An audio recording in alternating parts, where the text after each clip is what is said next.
안녕하세요. 결혼한 지 올해로 6년 차, 3살 난 딸아이를 키우고 있는 30대 여성입니다. 제가 오늘 이렇게 글을 쓰게 된 건 염치가 뭔지 모르는 듯한 신우와 어머님 때문이에요. 사실 신우랑 어머님이 어떻건 간에 남편만이라도 제정신이면 제가 이렇게 글을 쓰는 일까진 없었을 텐데. 팔은 안으로 굽는다더니 남편도 은근슬쩍 신우랑 어머님 편을 드는 게 아주 꼴사나워 죽겠네요. 그런데 제가 이혼하자니까 그건 또 못한다고 징징거리고, 사람 성품이 나쁜 건 아닌데 맺고 끊는 걸 잘 못하다 보니 그 여파가 전부 다 저에게 오는 듯합니다. 남편하고는 지인의 소개로 만났지만 바로 연애를 시작한 것은 아니었어요. 당시 남편이나 저나 직장을 다니는 회사원이었는데 둘 다 워낙 일이 바쁘다 보니 서로를 알아갈 만한 시간적 여유가 없었거든요. 그래서 거의 서로 연락처만 가지고 있는 수준으로 1년이란 시간을 흘려보냈다가 우연한 계기로 다시 연락을 주고받기 시작했고, 그리고 이후로 급속도로 가까워져 연인이 되었네요. 연애하는 동안 어느 다른 연인들처럼 저희도 별것도 아닌 일로 다투기도 하고 마음 상해하기도 하고, 하지만 헤어진 애만의 그런 소리까지 해본 적은 없어요. 보통은 한두 시간 내에는 풀리고 길어도 하루 이상을 가지 않았죠. 말 그대로 남들 하는 만큼의 평범한 연애를 했어요. 그리고 사귄 지 1년 반이 지났을 무렵 남편이 장미꽃 한 다발을 내밀며 프로포즈를 해와서 결혼까지 약속하게 되었죠. 그때만 해도 정말이지 제가 남편과 이혼까지 생각하게 될 줄은 몰랐다니까요. 결혼할 때 양가로부터 받은 도움은 없어요. 원래는 친정에서 5천 해주신다고 했고 시댁에서도 그러면 똑같이 5천을 맞춰주시겠다 했었는데 신우가 말 그대로 미천할 뛰었거든요. 신우는 남편보다 2살 어렸지만 혼전 임신을 했던 탓에 남편보다 한참 일찍 시집을 갔어요. 그리고 그때 어머님이 혼전 임신으로 시집가는 딸이 너무 미워서 한 푼도 안 해주셨다고 들었습니다. 어머님 말씀으로는 혼전 임신이고 뭐고 당신은 당신 딸밖에 안 보였기에 애지우고 결혼하지 말라고 하셨었대요. 그런데 신우가 그런 어머님의 마음을 몰라주고는 어머님더러 사람도 아니라면서 딸이 차마 엄마한테 할 소리가 아닌 말들을 퍼부어댔었다네요. 남편 말로는 거의 쌍욕 수준이었다고요. 결국 그때 어머님과 신우의 감정에 골이 있는 대로 깊어져서 어머님이 한 푼도 안 해주셨던 건데, 신우가 그 이야기를 들먹이며 왜 자긴 안 해줘놓고 오빠만 해주냐면서 아주 중내산의 난리가 났던 거죠. 참고로 저는 결혼하고 나서야 신우 성격이 말 그대로 핵폭탄급이라는 걸 알았어요. 아무튼 그래서 남편이 그냥 자기도 한 푼도 안 받고 결혼하겠다 했고, 저는 시댁에서 하나도 안 해주신다고 하니 친정에도 그럼 손 벌리지 않겠다 뭐 그렇게 얘기가 된 거예요. 그리고 솔직히 저도 사람인데 처음엔 이런 상황 자체가 어이가 없기도 하고 짜증도 나더라고요. 1억이란 돈이 적다면 적은 돈이지만 그래도 그 돈이 있고 없고에 따라 저희 부부의 출발선이 달라질 수도 있었으니까요. 하지만 지금은 솔직히 안 받길 잘했다는 생각이에요. 덕분에 양가 부모님께도 좀 더 떳떳한 기분이고 지금 저희가 이뤄놓은 것에 대해서 자부심이 있거든요. 그리고 무엇보다도 결혼하고 나서 시부모님 생활하시는 걸 이렇게 저렇게 보니까 남편 말과는 달리 노후 준비도 제대로 되어 있지 않은 듯해요. 그러니 여러 가지로 안 받길 잘했다 싶은 거죠. 저희는 있는 돈 없는 돈 전부 다 끌어다가 수도권에 아파트를 구해 신혼생활을 시작했습니다. 신혼은 신혼대로 즐기되 1년 안에는 아이를 갖겠다는 계획도 세웠고요. 딸이든 아들이든 그런 건 중요한 문제가 아니었어요. 그런데 어째서인지 2년이 지나도록 도통 임신이 되질 않았습니다. 딱히 피임을 하는 것도 아니었는데 말이죠. 결국 도저히 안 되겠다 싶어서 남편하고 같이 병원을 찾았는데 병원에서도 이렇다 할 원인이 안 보인다 하니 이제 와서 말이지만 그때부턴 정말 하루하루가 피가 마르는 기분이었습니다. 그리고 그 스트레스가 이만저만이 아니었던 건지 결국 하루는 제가 출근하는 버스에서 기절까지 했네요. 다행히 어딜 다치지는 않았지만 양가 어른들도 그렇고 당사자인 저나 남편까지 큰 충격을 받았죠. 그리고 며칠 뒤 남편이 당분간은 몸과 마음을 돌보며 엄마가 될 준비를 하는 게 어떻겠냐며 퇴사를 권하더라고요. 솔직히 처음엔 남편이 너무 이기적이란 생각도 들었고 상황 자체가 짜증이 났어요. 하지만 남편은 정말 제가 걱정돼서 꺼낸 이야기였다는 걸 알았기에 결국 남편과 상의 끝에 저는 퇴사를 했습니다. 이후로는 집에서 잘 자고 잘 먹고 돌이켜 생각해보면 사회생활 시작한 이후로 그렇게 늘어져 있어 본 적이 없었던 것 같아요. 아무튼 그리고 정말 놀랍게도 저는 퇴사 3달 만에 임신을 하게 되었습니다. 그리고 눈에 넣어도 아프지 않을 딸을 낳게 되었죠. 자식을 키우는 게 쉬운 일이 아니라는 건 이미 너무 많이 보고 들어서 알고는 있었지만 그래도 말 그대로 장난이 아니더라고요. 누가 애만 봐준다고 하면 그냥 차라리 하루라도 빨리 출근을 하고 싶은 기분이었달까요? 그리고 아닌 게 아니라 혹시나 하는 마음으로 어머님께 물어본 적도 있어요. 아이를 봐주시면 매달 200만 원씩 드리겠다고. 평일에만 좀 봐주시면 안 되겠냐. 하지만 어머님이 정말 단칼에 거절을 하시대요. 너희 자식은 너희가 키워야지. 왜 남의 손을 타려고 하냐면서 말이죠. 이땐 좀 서운했어요. 언뜻 듣기로는 신혼의 첫째를 한동안 키워주셨다 들었거든요. 하지만 남편 말로는 그때 신혼의 애를 돌보시면서 여러 가지로 고생을 하셔서 저렇게 진저리를 치시는 거니 저더러 이해를 좀 했으면 좋겠다고 하더라고요. 그래서 저도 더는 말 안 했어요. 그리고 뭐 또 딸하고 며느리는 좀 다르잖아요. 아무튼 이런저런 우여곡절을 거치며 어느새 1년이란 시간이 흘렀고 저희 애 첫돌이 막 지나고 나서 신혼에도 출산을 했어요. 신혼애의 경우 그러니까 둘째였죠. 그런데 그게 화근이었다고 해야 할지 신우가 자꾸 저희 애랑 자기네 애를 비교하기 시작했거든요. 그리고 그 비교라는 게 누가 더 예쁜 애 똑똑한 애 이런 게 아니라 자꾸 불쌍한 척을 하는 거예요. 일단 저희 애 같은 경우 워낙 양가에서 기다리던 아이이기도 했고 그렇다 보니 여기저기서 받는 선물 같은 게 많았어요. 그리고 특히나 친정에서는 첫 외손녀라는 타이틀 덕분에 친정부모님께서 애가 어려서 나중에 기억도 못한다는 제 이야기에도 불구하고 그저 당신들이 좋아서 해주는 거라며 좋은 브랜드에서 오시며 장난감이며 많이도 해주셨어요. 하지만 신혼에는 사정이 저희와는 달랐거든요.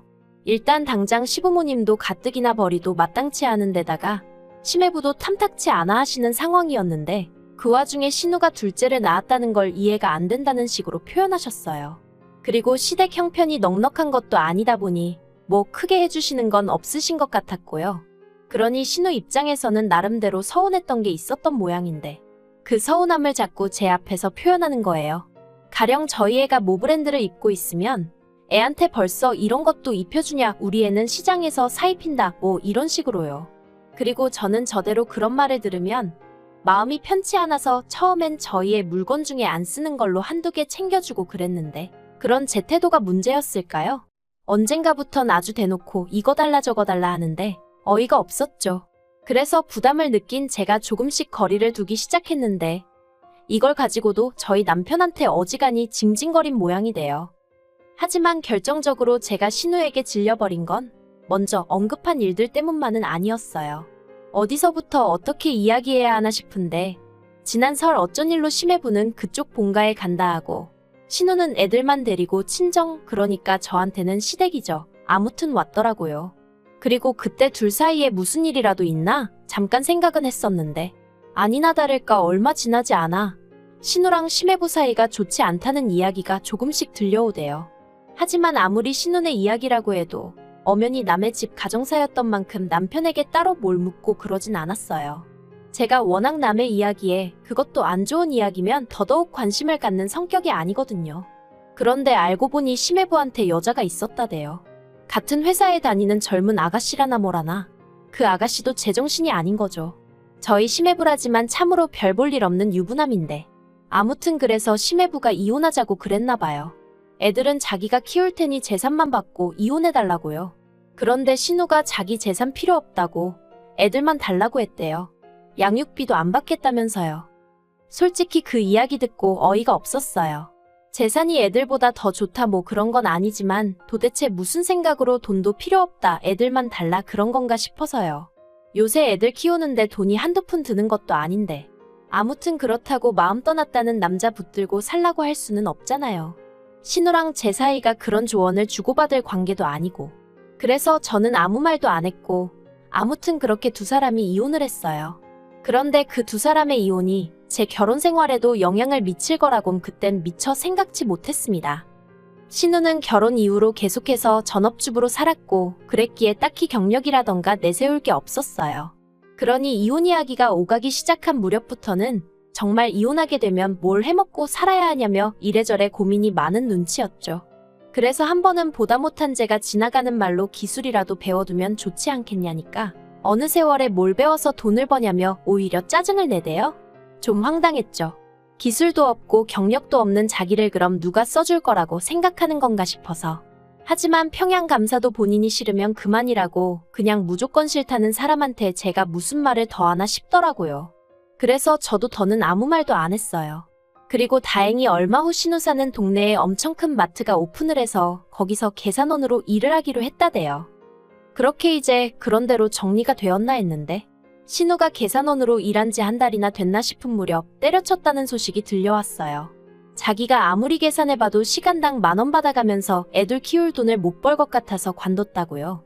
어이가 없고 기도 안 차대요.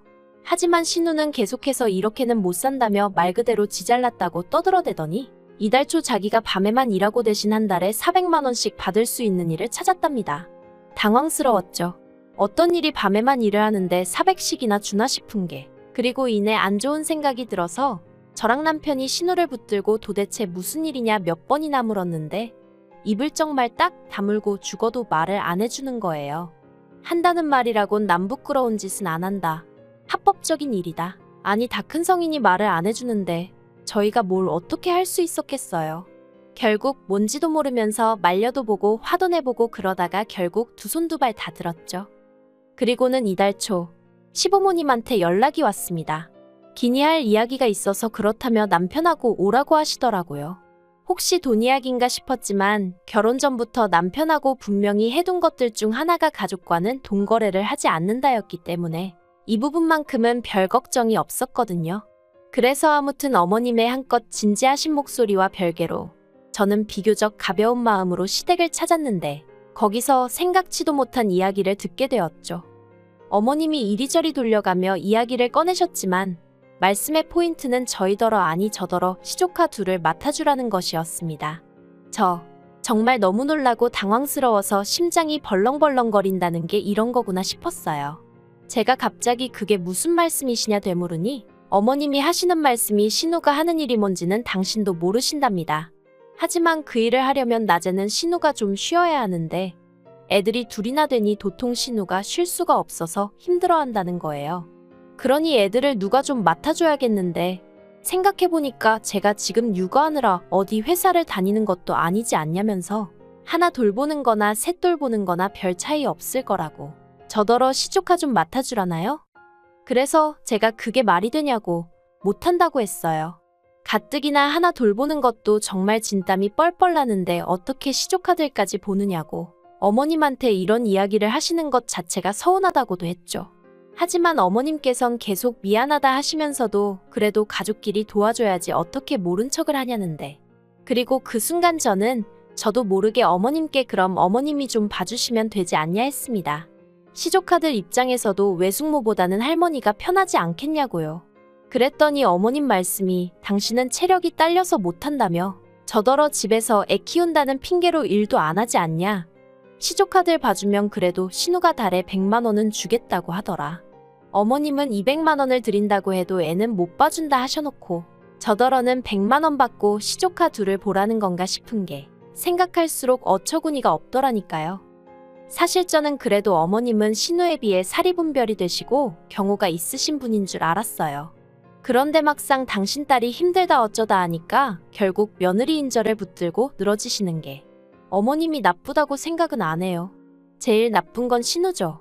자기 하나 때문에 시부모님 저 그리고 중간에서 이도저도 못하다가 욕먹는 저희 남편까지 몇 명이 지금 불편해진 건지 그런데도 저희 신우는 자기가 세상에서 제일 불쌍하다고 생각하는 모양입니다. 하루가 멀다 하고 저한테 문자로 유치원 선생들은 한 반에 10명씩도 놓고 보던데 언니는 겨우 셋만 보는 건데 그게 안 된다는 거냐? 언니 어차피 수입도 없어서 우리 오빠한테 빌부터 살지 않냐? 우리 애들 봐주면 내가 100만 원씩 준다는데 돈 벌기 싫은 거냐? 별의별 헛소리를 짓거려대고 있고요. 그래서 저도 신우한테 자기가 싸놓은 똥은 자기가 치우는 거라고 막말을 해버렸어요. 시조카들이 똥이라는 건 아니지만 그러니까 자기가 뭐 가진 게 있다고 돈도 안 받고 애들만 데려왔냐고요. 그랬더니 이제 신우가 어머님한테 제가 얘기한 것만 쏙 전달을 한 건지 어머님이 저더러 새치여로 사람을 죽이고 살리는 법이라며 말 그따위로 하지 말라네요. 신우가 틀린 말 한 것도 없다면서. 그리고는 신우는 그래도 혼자 어떻게든 살아보려고 하지만 저는 남편 피 빨아먹고 사는 거나 마찬가지라는데 어이가 없어서 어머님이야말로 지금 새치어로 저 죽이시는 거라니까. 저더러 시애미한테 따박따박 말대꾸한다고 뭘하시고. 이렇게 오간 대화를 다 적을 순 없지만 그냥 한마디로 수준도 낮고 내용도 없어요. 그래서 남편한테 신우 문제로 더 이상 나한테 연락 안 오게 하라고 했더니 그래도 어떻게 그러냐입니다. 그냥 좀 안쓰럽게 생각해주면 안 되냐면서. 그래서 제가 남편더러 그럼 내가 우리 딸 데리고 나가줄 테니 네가 신우한테 100만 원씩 받으면서 시조카들 봐주던지 하라 했습니다. 그리고 핏줄들끼리 한데 똘똘 뭉쳐 살라고요. 그러니까 남편이 그런 뜻은 아니었다면서 자긴 저나 저희 딸 없으면 못 산다나요? 엄청난 사이다도 아니고 솔직히 당분간 해결될 문제가 아니라는 건 알아요. 하지만 적어도 저랑 어머님 사이에서 그리고 저랑 신우 사이에서 차마 얼굴 보고 살 사람들끼리 할 말이 아닌 게 워낙 많이 오고 가서 당분간 제가 시조카들 봐줄 일은 없겠다 싶어요. 그리고 저는 저희의 어린이집 입소하는 대로 복직할 생각입니다. 그러면 자기들도 더는 저한테 어떻게 삐대보려는 생각은 못하겠죠. 신우가 꼴 보기 싫고 확실히 정리 못하는 남편도 짜증나지만 그렇다고 이혼해버리면 졸지에 저희 애는 한부모 가정이 되는 건데 그럴 순 없겠다 싶어서 제 나름대로 현실적인 해결 방안을 찾았다고 생각해요. 이렇게 별꼴을 겪어보니까 상상했던 것처럼 속 시원한 결말을 내기가 쉽진 않네요. 그래도 제 딴에는 최대한 방어하고 같이 싸우고 노력해서 그런가 후회는 없어요. 아무쪼록 신우도 좀 정신 차리고 현실 감각을 키웠으면 좋겠습니다.